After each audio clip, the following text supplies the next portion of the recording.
త్వరలో సూర్యాపేటలో by election ఎందుకంటే ఈయనను సస్పెండ్ చేసేటువంటి అవకాశాలు ఆయన పదవిని తొలగించే అవకాశం అయితే కనబడతా ఉంది. సో మేబీ త్వరలో ఆయనకు ఆ విధమైనటువంటి అవకాశం ఉన్నట్టుగా తెలుస్తోంది.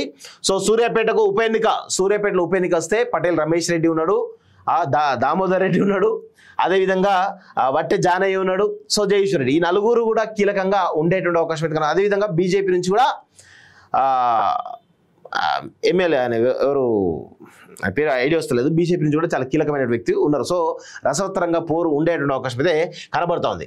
సో జగదీష్ రెడ్డి అనర్హతపై ఆసక్తికర చర్చ, ఆయన హావభావాలపై అభ్యంతరాలు, బడ్జెట్ సెషన్ తర్వాత ఎథిక్స్ కమిటీ కీలకం కానున్న వీడియో దృశ్యాలు, నోటీసు ఇచ్చి వివరణ కోరే అవకాశం, నివేదికలో చేసే సిఫారసుపై ఉత్కంఠ, స్పీకర్ తీసుకునే నిర్ణయంపై ఫైనల్ అంటూ చూస్తాను. తప్పేమీ లేదు, ఎందుకంటే గతంలో ఇదే కోణంలో సంపత్ కుమార్ ఎమ్మెల్యేను కానీ, గతంలో ఎమ్మెల్యేగా ఉన్న సంపత్ కుమార్ను కానీ, కోమటిరెడ్డి వెంకటరెడ్డి కానీ ఇద్దరిని కూడా ఆ ఎమ్మెల్యే పదవి నుంచి తొలగించడం జరిగింది. సో అదే విధంగా జయేశ్వర్ రెడ్డి కూడా తొలగించాను, తప్పేం లేదు. మీకు కూడా ఒక పరీక్షలాగా ఉంటుంది, ఎందుకంటే ఉప ఎన్నిక వస్తే ఎవరి పరిస్థితి ఏంటో తెలిసేటువంటి అవకాశం అయితే ఉంటుంది. సో జయేశ్వర్ రెడ్డి అక్కడ సూర్యాపేటలో ఉప ఎన్నిక జరగాలని చెప్పేసి కూడా మేము కోరుతా ఉన్నాం. సో ఆయన పైన చర్యలు తీసుకోవాల్సిందిగా కూడా కోరుతా ఉన్నాం. ఆయన తప్పు లేకపోతే వద్దు, తప్పు ఉంటే ఖచ్చితంగా చర్యలు తీసుకోవాలి. సూర్యాపేట అసెంబ్లీ స్థానానికి ఉప ఎన్నిక రానున్నదా? సిట్టింగ్ ఎమ్మెల్యే జయేష్ రెడ్డిపై అనర్హత వేటు పడనున్నదా? నిండు సభలో చేసినటువంటి వ్యాఖ్యలు ఈ నిర్ణయానికి కారణం అవుతున్నాయా? ఆయన మాటలే కాకుండా హావభావాలు అభ్యంతరకరంగా ఉన్నాయా? ఇలాంటి చర్చలు వివిధ పార్టీల ఎమ్మెల్యేల మధ్యలో జరుగుతున్నాయి. స్పీకర్ స్థానాన్ని ఉద్దేశించి చేసినటువంటి వ్యాఖ్యలతో సభలో దుమారం రేగడంతో ఆయన ఈ సెషన్ మొత్తానికి సస్పెండ్ చేస్తున్నట్లు స్పీకర్ నిర్ణయం తీసుకున్నారు. అనంతరం ఈ వ్యవహారాన్ని అసెంబ్లీ ఎథిక్స్ కమిటీ పరిశీలనకు పంపినట్లు ప్రకటించారు. ఈ నెల చివరి నాటికి ఎథిక్స్ కమిటీ నియమించినట్లు శాసనసభ వ్యవహారాల మంత్రి శ్రీధర్ బాబు ప్రకటించారు. ఈ కమిటీలో ఎవరెవరు ఉంటారు? జయేష్ రెడ్డి చేసినటువంటి కామెంట్లను ఏ కణం నుంచి పరిశీలిస్తుంది? ఆయన మాటలే కాక ఆయన హావభావాలను కూడా అబ్జర్వ్ చేస్తున్నట్టుగా అర్థమవుతా ఉంది. ఆయన హావభావాలపై ఎలాంటి నిర్ణయానికి వస్తుంది, గతంలోని ఉదాహరణలు ఎలా విశ్లేషిస్తుంది, ఇవన్నీ ఆసక్తికరంగా మారున్నాయి.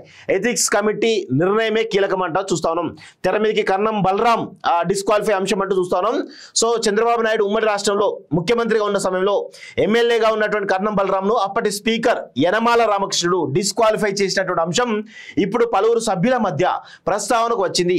ఆయనపై స్పీకర్ అనర్హత వేటు వేయడానికి పరిగణలోకి తీసుకున్నటువంటి అంశం మాటలే కాకుండా ప్రదర్శించేటువంటి హావభావాలు, వీటికి ఎథిక్స్ కమిటీ ఇచ్చేటువంటి ప్రాధాన్యత తదితర అంశాలు కూడా ఎథిక్స్ కమిటీ ఒక నిర్ణయానికి రావడానికి దోహదపడే అంశాలని సీనియర్ సభ్యులు ఒకరు గుర్తు చేశారు. జయేష్ రెడ్డి చేసినటువంటి వ్యాఖ్యలు మాత్రమే కాక ఆయన హావభావాలు చివరకు ఆయనను సభలో కొనసాగడమా లేక రాజ్యాంగపరమైన విధులను నిర్వర్తించేందుకు ఆటంకంగా మారుతాయా?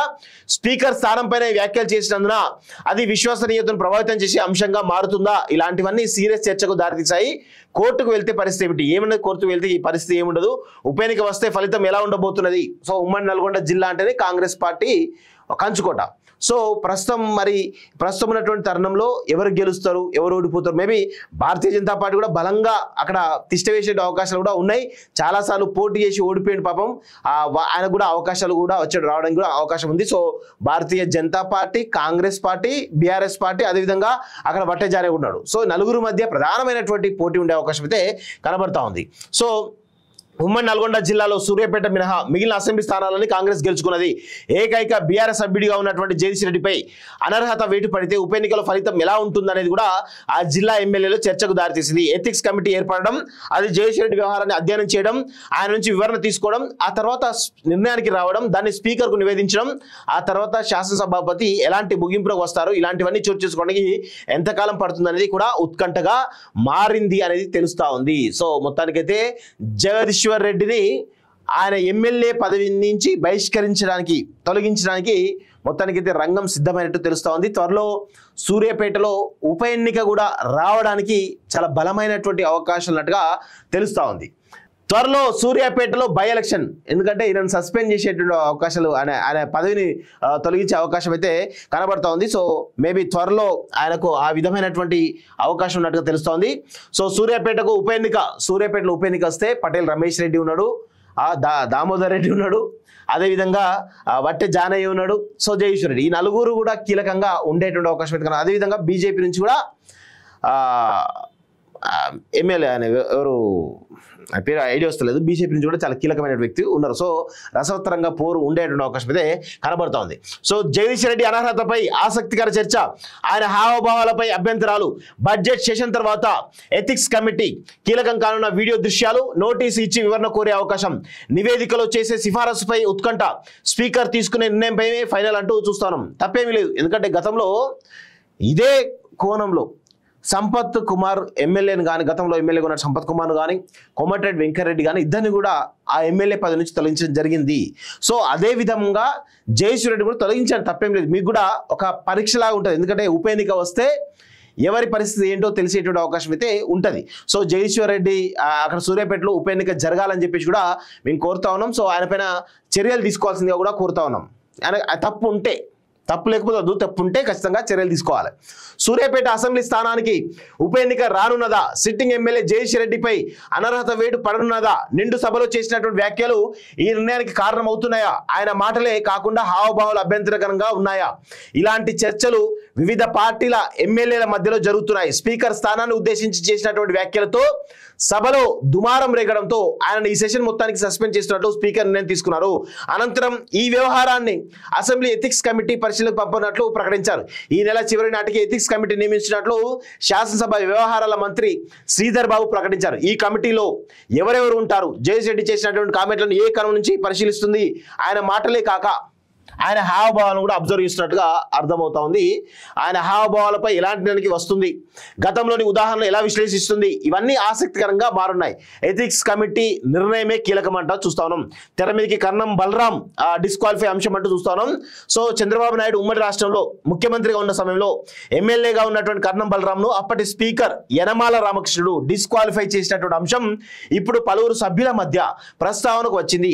ఆయనపై స్పీకర్ అనర్హత వేటు వేయడానికి పరిగణలోకి తీసుకున్నటువంటి అంశం మాటలే కాకుండా ప్రదర్శించేటువంటి హావభావాలు, వీటికి ఎథిక్స్ కమిటీ ఇచ్చేటువంటి ప్రాధాన్యత తదితర అంశాలు కూడా ఎథిక్స్ కమిటీ ఒక నిర్ణయానికి రావడానికి దోహదపడే అంశాలని సీనియర్ సభ్యులు ఒకరు గుర్తు చేశారు. జగదీష్ రెడ్డి చేసినటువంటి వ్యాఖ్యలు మాత్రమే కాక ఆయన హావభావాలు చివరకు ఆయనను సభలో కొనసాగడమా లేక రాజ్యాంగపరమైన విధులను నిర్వర్తించేందుకు ఆటంకంగా మారతాయా?